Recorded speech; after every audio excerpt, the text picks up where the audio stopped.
Donc la croix bucolique, donc ce sont les poumons, donc on appelle de la pelle. Mais elle est spéciale, elle a un socle spécial.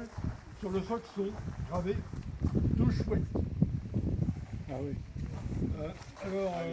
Oui, donc j'en parlais tout de suite. Alors la peste, on l'a connue ici la dernière fois en 1646, 1626, pardon. En moins de 4 mois, il y a eu plus de 100 morts en Plessis. Donc ça c'est consigné sur le registre paroissial et tout ça. Alors, l'histoire des chouettes, tout ça, ce sont les oiseaux de mauvais augure. Ils viennent là, donc considérés dans on était malade, on avait la peste, tout ça, ça venait par les oiseaux qui circulaient la nuit et tout ça.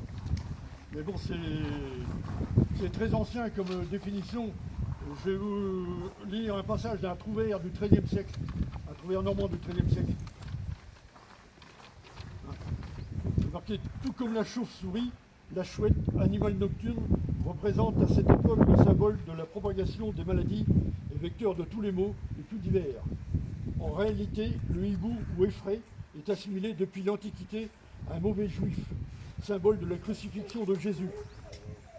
Le Nithycorax, en roman fraisé, donc effraie, vit dans les ténèbres et a tout l'air d'être un suppôt du diable. C'est la figure des mauvais juifs qui n'ont pas voulu croire en Jésus-Christ, le vrai soleil. Les juifs ont vécu dans les ténèbres et les vrais croyants dans la lumière. Donc on voit que, comment dire, la détestation des juifs, ça date pas de... Il y a peu d'années, voilà.